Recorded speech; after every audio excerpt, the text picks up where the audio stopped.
जय श्री कृष्ण। राधे राधे दोस्तों। जब भी ब्रजभूमि का स्मरण किया जाता है, जब भी बांसुरी की मधुरतान कानों में गूंजती है और जब भी राधे राधे का नाम जुबां पर आता है तो हृदय स्वयं ही भक्ति और प्रेम से भर जाता है। यह प्रश्न हर किसी के मन में कभी न कभी अवश्य उठता है कि राधा रानी कौन है। क्या वे केवल श्री कृष्ण की प्रिया हैं या उनका स्वरूप इससे कहीं अधिक गुण और दिव्य है। राधा रानी केवल ब्रज की गोपी नहीं बल्कि संपूर्ण सृष्टि की आदिशक्ति हैं।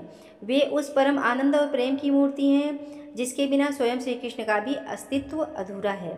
शास्त्र कहते हैं कृष्ण तो शरीर है और उस शरीर की चेतना, माधुर्य और जीवन राधा रानी है। भगवान के हर भाव, हर लीला, हर आनंद का मूल स्रोत राधा रानी ही है। भक्तों के लिए राधा रानी मातृ स्वरूपा हैं जो अपने बच्चों को हर दोष के बावजूद क्षमा कर देती हैं। वे इतनी करुणामयी और सहज है कि अपने नाम के जप मात्र से ही भक्तों को कृपा से भर देती हैं। श्री कृष्ण ने स्वयं स्वीकार किया है कि मुझे पाने का सबसे सरल मार्ग राधा के नाम का स्मरण है। इसीलिए जब हम कहते हैं राधे कृष्ण तो वास्तव में हम कृष्ण तक पहुंचने का द्वार खोलते हैं। राधा नाम का उच्चारण ही भक्ति का सार है और यही कारण है कि राधा रानी की महिमा का वर्णन करना शब्दों में संभव ही नहीं। आइए इस दिव्य कथा के माध्यम से समझते हैं कि वास्तव में राधा रानी कौन है और क्यों वे भक्ति की परम अधिष्ठात्री देवी कही जाती हैं। जैसे श्री कृष्ण हमारे इष्ट पूजनीय और भगवान हैं, उसी प्रकार हमारी किशोरी जी करुणामयी सरकार श्री राधा रानी स्वयं श्री कृष्ण की शक्ति हैं। श्री कृष्ण तो केवल शरीर हैं और उस शरीर की संपूर्ण चेतना, ऊर्जा और माधुर्य हमारी लाडली किशोरी जी हैं। धर्म ग्रंथों और पुराणों में उल्लेख है कि जब भगवान विष्णु ने मोहिनी अवतार धारण किया तब उनके दिव्य सौंदर्य को देखकर सभी देवता मोहित हो गए और मन ही मन कामना करने लगे कि यह अद्वितीय रूप उनकी पत्नी बने। किंतु उन सबके बीच सूर्यदेव ऐसे थे जिनके हृदय में मोहिनी के लिए आसक्ति नहीं बल्कि वात्सल्य भाव जाग उठा। उन्होंने सोचा काश यह सुंदर रूप मेरी पुत्री होती। यही कारण था कि भगवान विष्णु सूर्यदेव की भावना से प्रसन्न हुए और उन्हें आशीर्वाद दिया कि मोहिनी के स्वरूप के रूप में भविष्य में उनकी पुत्री अवतरित होगी। समय बीता और सूर्यदेव वृषभानु के रूप में पृथ्वी पर जन्मे, परंतु उन्हें अपने वचन का फल नहीं मिला। इसीलिए उन्होंने कठोर तपस्या कर ब्रह्मदेव से विनती की। ब्रह्मा जी ने उनकी तपस्या स्वीकार कर स्वयं बरसाना पर्वत के रूप में प्रकट होकर ठाकुर जी को वरदान की याद दिलाई। तब श्री कृष्ण हंसकर बोले कि वे सचमुच इस वरदान को भूल गए थे, परंतु अब समय आ गया है इसे पूर्ण करने का। सूर्यदेव की भावना यह थी कि उनकी पुत्री इतनी दिव्य हो कि उसके रूप को देखकर कोई भी आसक्त न हो बल्कि केवल वात्सल्य भाव ही प्रकट हो। यही सोचकर श्री कृष्ण मनन करने लगे कि सूर्यदेव की पुत्री का स्वरूप कैसा होना चाहिए। उसी समय उनकी दृष्टि एक मणि पर पड़ी जिसमें उनका स्वयं का प्रतिबिंब झलक रहा था।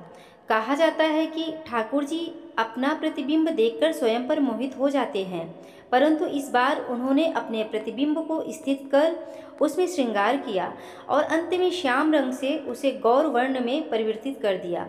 जैसे ही उनका स्वरूप गौर वर्ण में बदला, ऐसा प्रतीत हुआ मानो शरद पूर्णिमा के हजारों चंद्रमा का तेज उस प्रतिबिंब में उतर आया हो।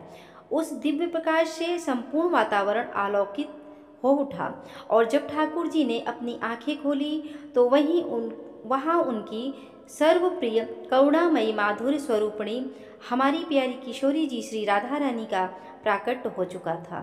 ठाकुर जी ने जब स्वयं अपनी प्रतिबिंब शक्ति से किशोरी जी का स्वरूप प्रकट किया तब उन्होंने प्रणाम कर प्रार्थना की कि यह दिव्य स्वरूप वृषभानु जी और कीर्ति जी के घर पुत्री के रूप में अवतरित हो। इस प्रकार हमारी महारानी ब्रज की अधिष्ठात्री श्यामा जी का पृथ्वी पर आगमन हुआ। तभी से यह कहा जाता है कि राधा और कृष्ण दो अलग अस्तित्व नहीं बल्कि एक ही हैं, क्योंकि हमारी मैया श्यामा जी स्वयं भगवान से अवतरित हुई। इसीलिए श्री कृष्ण केवल शरीर हैं और उनकी संपूर्ण शक्ति, माधुर्य और चेतना श्री राधा रानी है। इसी कारण कहा गया है एक प्राण दो देहि राधा संग सनेहि। दोनों युगल शरीर से भले भिन्न प्रतीत हों, किंतु आत्मा से अभिन्न है। जहाँ राधा रानी है वहीं श्री कृष्ण है। दोनों एक दूसरे के बिना अधूरे हैं और दोनों ही परस्पर पूरक हैं। भक्तगण कहते हैं कि ब्रज के कण कण में राधा कृष्ण का वास है। श्री कृष्ण का नाम राधा के बिना अधूरा है और श्री शब्द राधा रानी के लिए ही प्रयुक्त होता है। एक रूप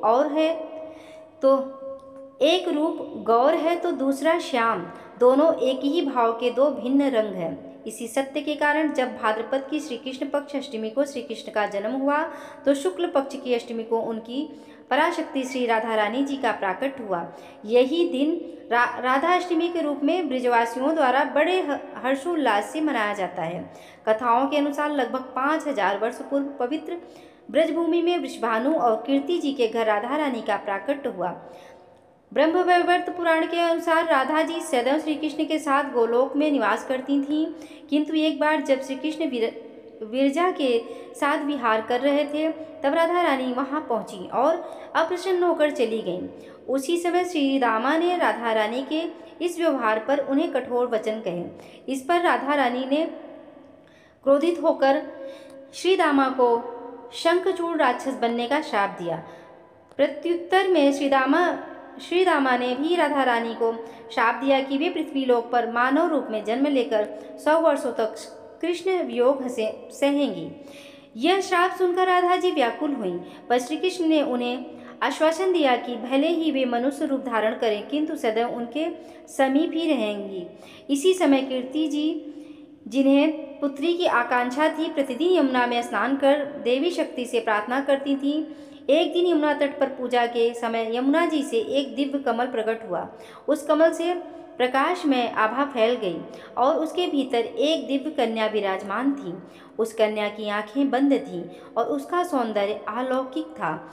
राजा वृषभानु और कीर्ति जी अत्यंत प्रसन्न हुए और उस कन्या को अपनी संतान के रूप में घर ले आए। यह दिव्य कन्या कोई और नहीं बल्कि स्वयं ठाकुर जी की पराशक्ति श्री राधा रानी थी। कुछ विद्वानों के अनुसार राधा जी का जन्म रावल गांव में हुआ और बाद में वृषभानु जी बरसाना में आकर बस गए, किंतु अधिकांश मानते हैं कि राधा जी का प्राकट्य बरसाना में ही हुआ। सबसे लोकप्रिय कथा यह है कि जब वृषभानु जी ने राधा जी को कमल पुष्प से उठाया तो उन्होंने आंखें खोलने से इनकार कर दिया। माता पिता ने सोचा कि उनकी पुत्री दृष्टिहीन है, परंतु यह लीला थी। राधा जी ने निश्चय किया था कि वे अपनी आंखें तभी खोलेंगी जब प्रथम बार श्री कृष्ण का दर्शन होगा।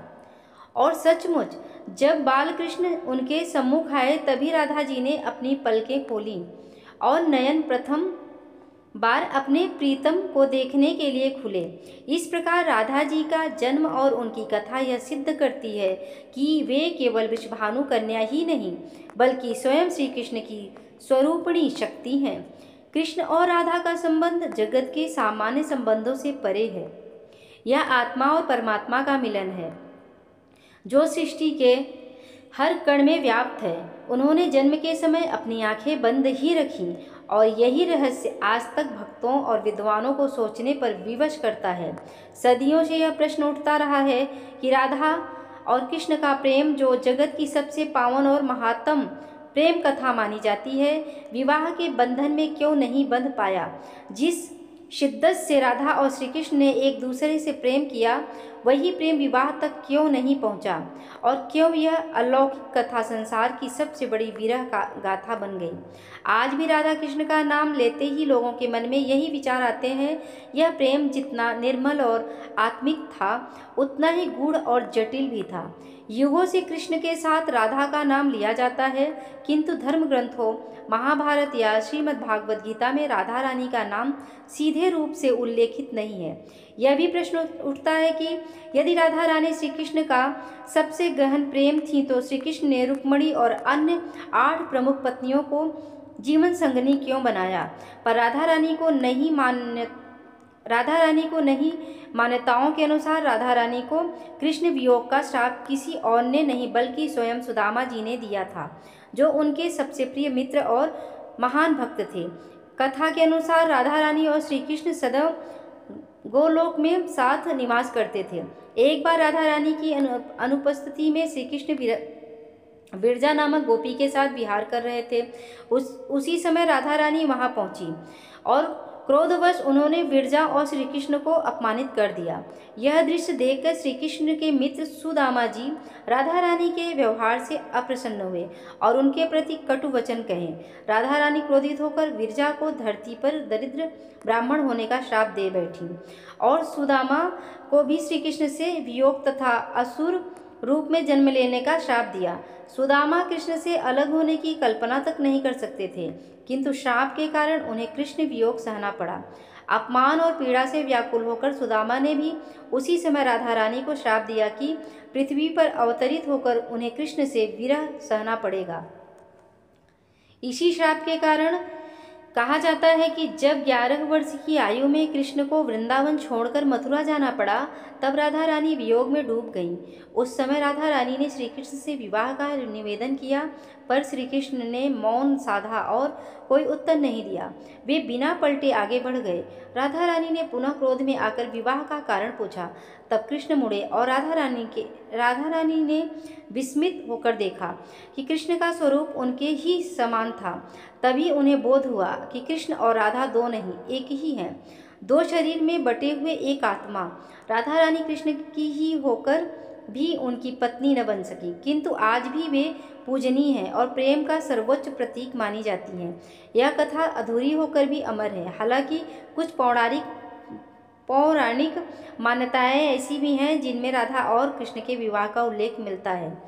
ब्रह्मवैवर्त पुराण और गर्ग संहिता में वर्णन है कि भांडीर वन नामक स्थान पर स्वयं ब्रह्मा जी ने दोनों का गंधर्व विवाह संपन्न कराया। कथा के अनुसार जब नंद बाबा छोटे कान्हा को गाय चराने ले गए थे, संध्या होते होते वे थककर एक वृक्ष के नीचे विश्राम करने लगे।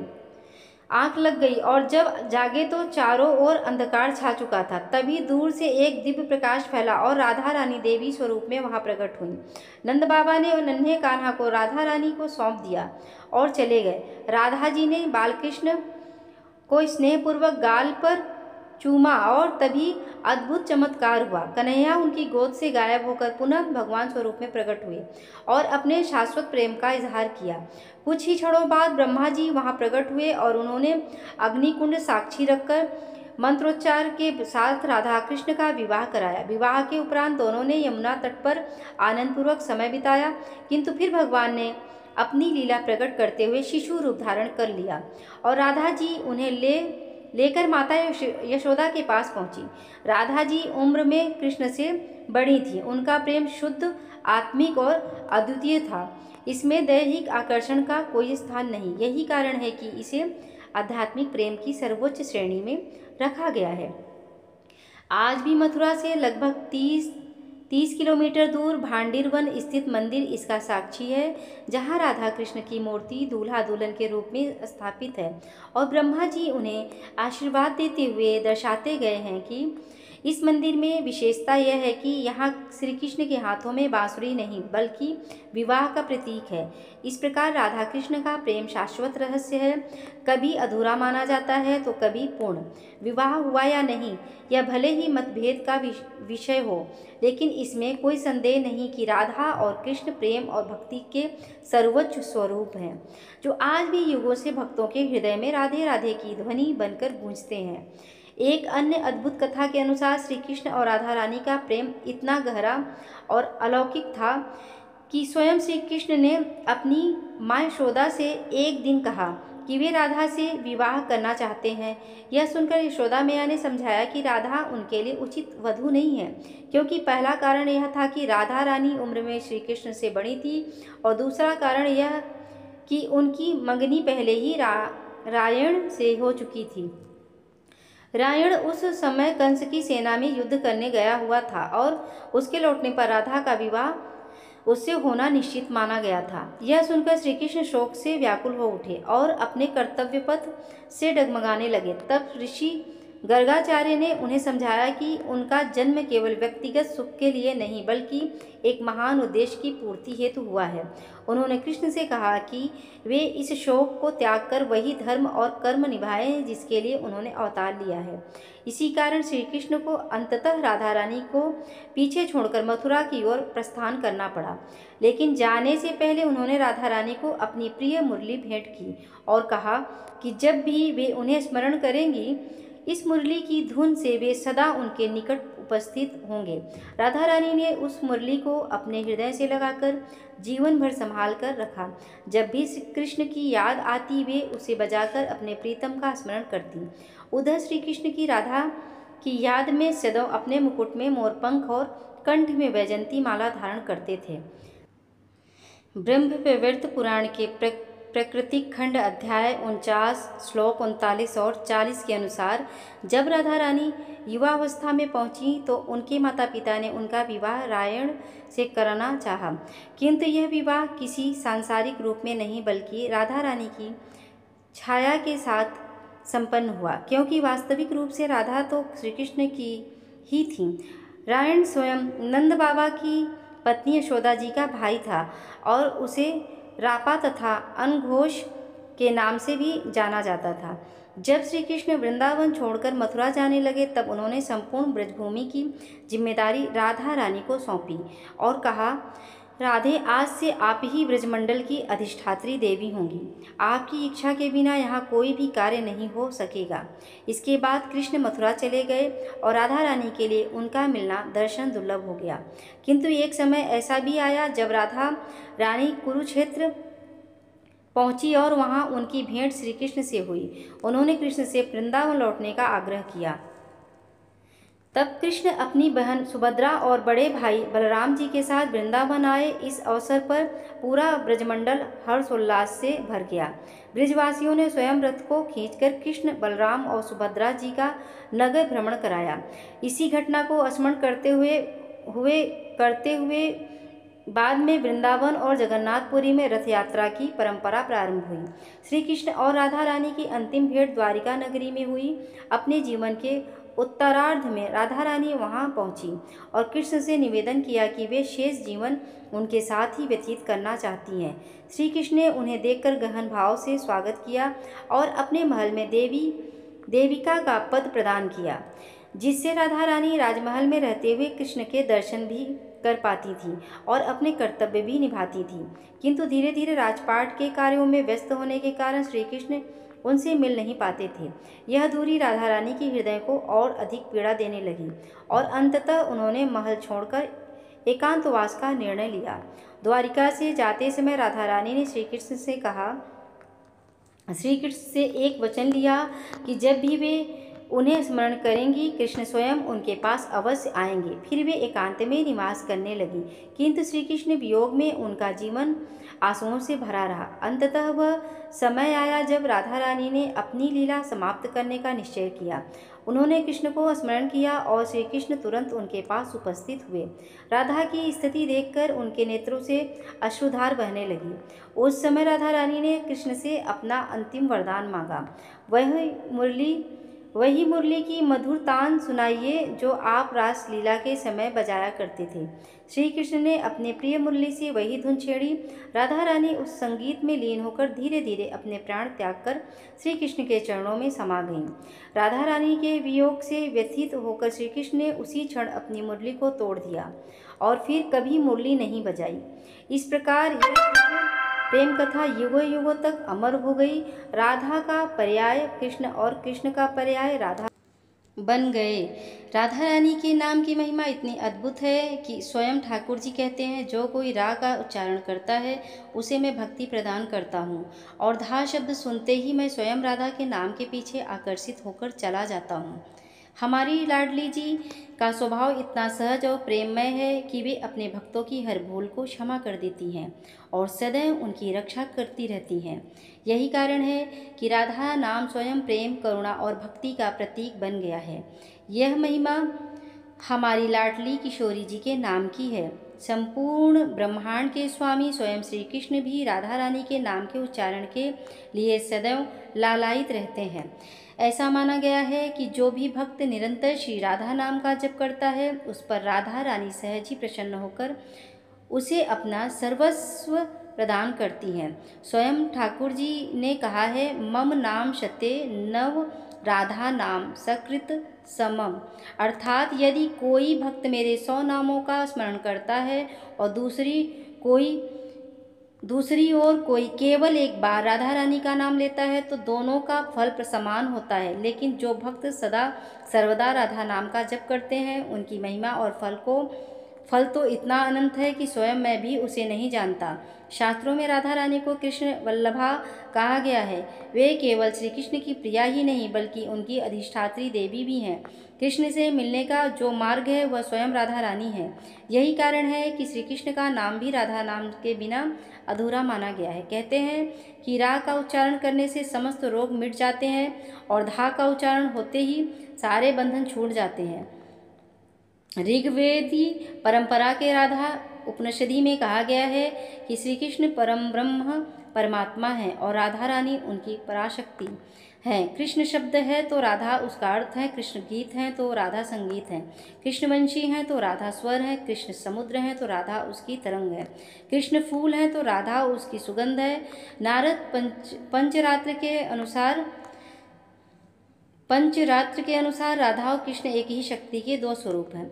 पद्म पुराण में कहा गया है कि राधा रानी श्री कृष्ण की आत्मा है। गोलोक में स्वयं भगवान श्री कृष्ण राधा जी के पति स्वरूप निवास करते हैं और वही लोक सब लोकों में श्रेष्ठ है। श्रीमद् देवी भागवत में यह भी बताया गया है कि भगवान श्री कृष्ण उस भक्त की पुकार अवश्य सुनते हैं जो निरंतर राधा रानी का नाम जपते हैं। यही कारण है कि जब भी भक्तगण कृष्ण को पुकारते हैं तो राधे कृष्ण कहकर ही स्मरण करते हैं। स्वयं श्री कृष्ण ने कहा है कि यदि कोई केवल कृष्ण नाम जपता है तो वह अधूरा है, क्योंकि मुझे पाने के लिए पहले राधा का स्मरण करना आवश्यक है। जहाँ राधा होगी वहाँ मैं अपने आप आ जाऊँगा। एक सुंदर प्रसंग में बताया गया है कि नंदगांव में एक मोर प्रतिदिन श्री कृष्ण का भजन गाता था, परंतु कृष्ण उस पर ध्यान ही नहीं देते थे। मोर दुखी होकर रोने लगा। तभी एक चिड़िया वहाँ से गुजरी और मोर से बोली, यदि मुझे कृष्ण की कृपा चाहिए तो पहले राधा रानी की शरण में जा। मोर चिड़िया के साथ वृंदावन पहुंचा और वहां भजन गाने लगा। तभी राधा रानी स्वयं आई और मोर को गले से लगा लिया। मोर ने अपनी व्यथा सुनाई, जिस पर राधा रानी ने उसे आशीर्वाद दिया और कहा कि तेरे भजन व्यर्थ नहीं जाएंगे। उन्होंने मोर को नंदगांव जाकर राधा नाम का भजन करने को कहा। जब मोर ने वहां जाकर राधा का भजन किया तो कृष्ण भाव विभोर होकर दौड़े आए और मोर को गले से लगा लिया। श्री कृष्ण ने स्वयं कहा, राधा नाम मुझे अत्यंत प्रिय है और जो भी राधा नाम का स्मरण करता है उसे मेरी कृपा सहज ही प्राप्त होती है। एक अन्य प्रसंग में एक धनी व्यापारी महात्मा जी के चरणों में रोते हुए पहुंचा और बोला, महाराज मेरा पुत्र नास्तिक है, कभी भगवान का नाम नहीं लेता। महात्मा ने उस पुत्र से मिलने पर उससे केवल राधा राधा बोलने को कहा। पुत्र ने हठपूर्वक कहा, मैं क्यों बोलूं, पर गुस्से में आकर उसने एक बार राधा राधा कह दिया। महात्मा मुस्कुराए और बोले, तेरा लोक और परलोक अवश्य सुधर गया। मृत्यु के पश्चात जब वह युवक यमपुरी पहुंचा तो यमराज ने उससे उसके पुण्यों के बारे में पूछा। उसने कहा, मैंने जीवन में एक बार राधा नाम जपा है। यह सुनकर स्वयं यमराज, इंद्रदेव, ब्रह्मा और महादेव भी चकित हो गए और सोचने लगे कि राधा नाम के जप का फल कितना महान है। अंततः वे सब उसे पालकी में बैठाकर स्वयं विष्णु जी के पास गए। तब भगवान ने कहा, राधा नाम इतना महान है कि इसके उच्चारण मात्र से साधारण जीव भी दिव्य आत्मा बन जाता है, जिसे आज स्वयं देवता पालकी में उठाकर लाए हैं। यही राधा नाम की महिमा है। इसीलिए मित्रों, राधा रानी केवल ब्रजमंडल की महारानी ही नहीं बल्कि श्री कृष्ण के हृदय की स्वामिनी भी हैं। श्री कृष्ण को पाने का सबसे सरल और श्रेष्ठ साधन है राधा नाम का जप। राधा नाम का स्मरण करने से स्वयं कृष्ण प्रसन्न हो जाते हैं और भक्त को अपना सर्वस्व प्रदान करते हैं। राधा रानी को किशोरी जी कहकर भी पुकारा जाता है। इस नाम के पीछे भी एक अद्भुत कथा है। द्वापर युग में अष्टावक्र ऋषि, जिनका शरीर 8 स्थानों से टेढ़ा था, बरसाना आए। राधा रानी ने उन्हें देख मुस्कुरा दिया। अष्टावक्र को लगा कि उनका उपहास हो रहा है और वे श्राप देने लगे। तब श्री कृष्ण ने उन्हें समझाया कि राधा की मुस्कान उपहास नहीं, बल्कि उनके भीतर छिपे ज्ञान और कृष्ण की छवि को देखकर आनंदित होने के कारण है। यह सुनकर अष्टावक्र प्रसन्न हो गए और राधा रानी को वरदान दिया कि वे सदा किशोरी रूप में ही रहेंगी। तभी से ब्रज में उन्हें किशोरी जी कहा जाता है। राधा रानी की कृपा पाने के अनेक साधन बताए गए हैं। उनमें से सर्वश्रेष्ठ साधन है श्री राधा कृपा कटाक्ष स्तोत्र का 108 बार जाप। शास्त्रों के अनुसार इस स्तोत्र का पाठ करने से मनुष्य के सारे कष्ट दूर हो जाते हैं और मृत्यु के बाद उसे गोलोक धाम की प्राप्ति होती है। इसके अतिरिक्त श्रीहित चतुरासी के पदों का पाठ भी अत्यंत फलदायी माना गया है। संत श्री प्रेमानंद जी महाराज ने कहा है कि जो कोई हित चतुरासी का पाठ नियमित करता है, वह जीवित रहते हुए भी परम सुख भोगता है और मृत्यु के पश्चात जन्म मरण के बंधन से मुक्त होकर स्वयं राधा कृष्ण की सेवा में प्रवेश करता है। इसीलिए प्रिय मित्रों, राधा रानी के नाम की महिमा अपरंपार है। उनका नाम जपना ही साक्षात भक्ति का मार्ग है। राधा नाम स्मरण मात्र से श्री कृष्ण अपने आप भक्त के पास चले आते हैं। आप सब भी प्रेम पूर्वक बोलिए राधे राधे। दोस्तों, यदि यह कथा हृदय को छू गई हो तो कमेंट में राधे राधे अवश्य लिखें। प्रेम से बोलिए जय श्री कृष्णा। ऐसे ही और भी रोचक और आध्यात्मिक वीडियो के लिए चैनल को सब्सक्राइब कर लें। दोस्तों, आपको ये कथा कैसे लगी कृपया कमेंट में ज़रूर बताइए। वीडियो पसंद आया हो तो लाइक करें और अपने दोस्तों के साथ शेयर अवश्य करें। कमेंट बॉक्स में जय श्री कृष्णा लिखना ना भूलें। फिर मिलते हैं एक और दिलचस्प वीडियो के साथ। धन्यवाद। अगर इसमें कोई गलती हो गई हो तो क्षमा कीजिए, माफ़ कीजिए। जय श्री कृष्णा। राधे राधे।